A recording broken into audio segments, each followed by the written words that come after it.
Maurizio, I wonder if we could just start with some team news. We understand that Alvaro Morata has not travelled with you. Is that because he has an injury? Are you just resting? No.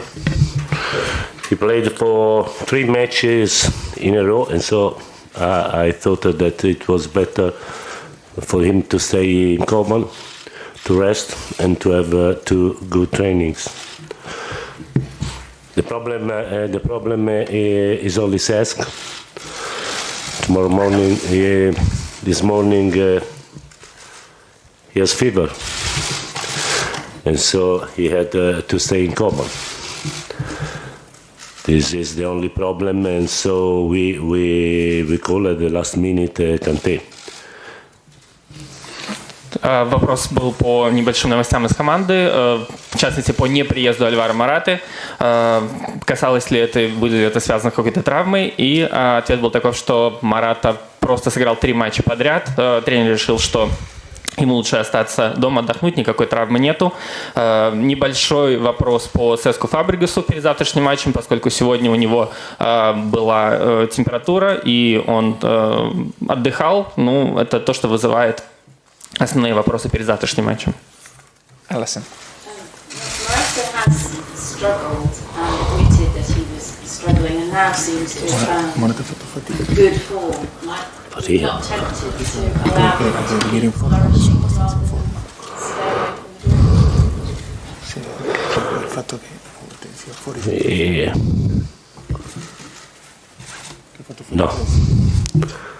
No, I think exactly the opposite. Morata stay at Coman just to rest because he played very often the last period and just to have training. And so I think that it's better for you and it's more easier to stay fit with 2 or 3 trainings than only with matches. So I think it's normal for a player to play 3 or 4 matches and then to rest for 1. Otherwise, we can have a squad with 13, 14 players. Is that it? Yeah. È meglio allenarsi a volte che giocare, spiegaglielo bene perché sennò un giocatore gioca solamente perde delle qualità fisiche sicuramente, perché in partita non alleni qualità fisiche specifiche. Un giocatore che si ferma e allena specificatamente 1 o 2 qualità fisiche è molto più facile che resti in forma per un periodo molto più lungo. Te lo spiego in italiano perché mi sembravi perplessa. Sometimes it's better to actually rest than always play. Sometimes the players need to actually train some specific type of physical qualities instead of other things that they don't have to specifically train. Sometimes it's better this than actually play. Se giocano solamente perdono qualità fisica. If they only play, they will lose that physical quality that they will need. Scientificamente provato in 21 giorni. And this proved scientifically in 21 days. 21 days, yeah. Okay.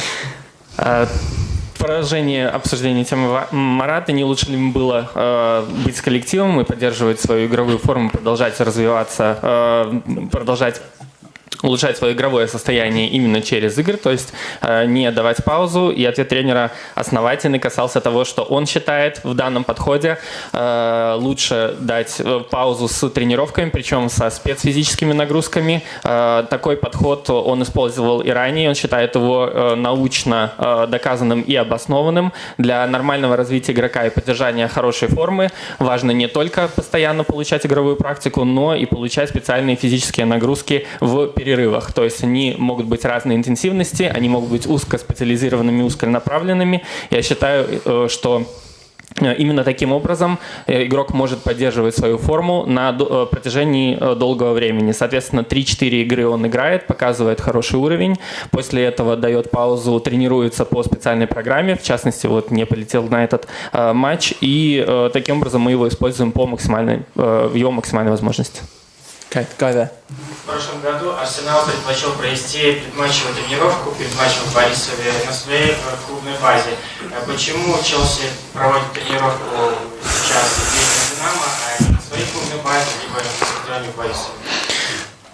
А можете еще спросить, Арсенал был в Борисове или в Лондоне тренировался? Last year, Arsenal came came to play here, and they had a pre-game practice back at home at their own pitch. Why was your decision to come here and to practice today at Dinamo and not in Borisov? Yeah. I don't know because I am not able to come here to visit the training ground, to visit the stadium, to visit the hotel and everything else. And so I have to listen my club, and my club told me that it's better to stay here, to have the training here, and to move tomorrow for the match. Я в данном случае придерживаюсь того, что мне говорит мое руководство. Я не мог сам посетить ни стадион в Борисове, не увидеть те условия, которые там нам могут предложить. Соответственно, мое руководство и люди, которые за это отвечают, посоветовали, что мы должны остаться в Минске, должны потренироваться здесь. Я полностью им доверяю, поэтому таков наш выбор. Andy. So, you say that Alvaro is back in England doing specific training to make him stronger. May I ask, do you have him kind of lifting weights to make him stronger, or what specific training? And also, if I may ask about No, not at all. Not at all. Today he had an aerobic training, intermittence, 5 seconds, 10 seconds, 10 seconds, 15 seconds, 10 seconds, 20 seconds, passive recovery, active recovery. It's too long to explain. So it was an aerobic training. Tomorrow we will have a force training, but spiegagli senza noi non usiamo pesi la nostra forza carico naturale. We don't use any weights. It's all natural work that we do in the gym. Quello per tutta la squadra. Yes, of course. Nobody does weights. No. Nessuno fa pesi. Вопрос, опять-таки, по дальнейшему восстановлению и специфическим нагрузкам. Включают ли они работу с весами? И ответ был отрицательный, поскольку они вместо этого в тренерском штабе используют в данном случае, со случае с Маратой, аэробные нагрузки, активное и пассивное восстановление по специальным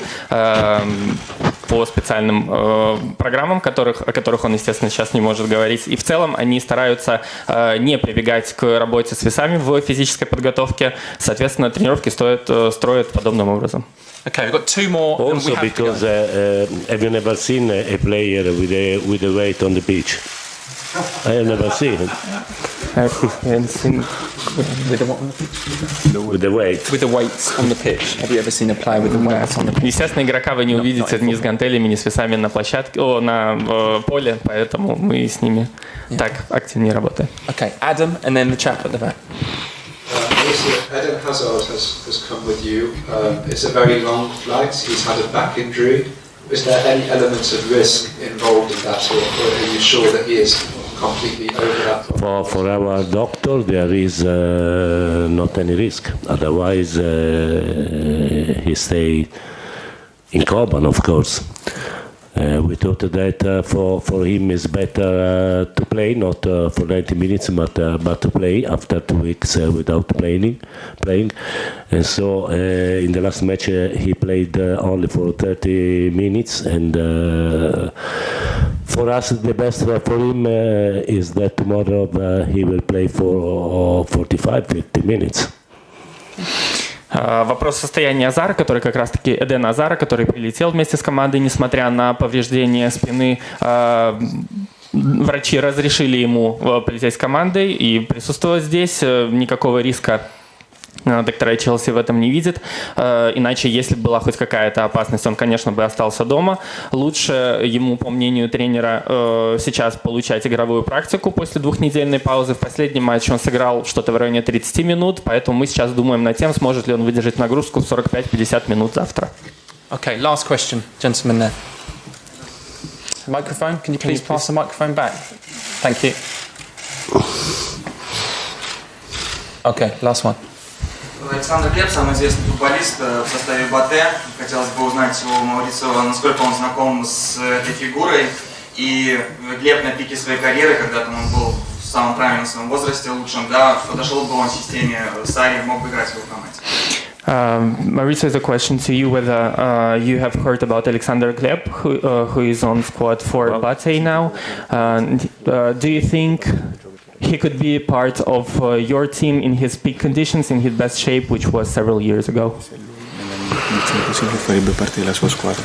But he played in Arsenal, I think, when the Arsenal was the best one of the best team in England, and as a consequence in Europe. So I know very well that he played with the CESC for 2-3 years, for 2-3 seasons. So I know very well him. He was really a very good player. Now he is, I think, 37, 36. Yes. He's 82. В каком году родился Глеб? 1982. Yes, yeah. 81, 37. But he's still a good player. In the first match against Bate, he played in the first time well. So I know him very well. Вопрос о Глебе, о том, что это, естественно, самый знаменитый игрок и самый успешный игрок в составе Бате. Смог ли он бы на пике своих кондиций, да, как мы обсуждали, сыграть по системе Сарри? Ответ касался того, что когда он играл в Арсенале, это была одна из лучших команд как в Англии, так и в Европе.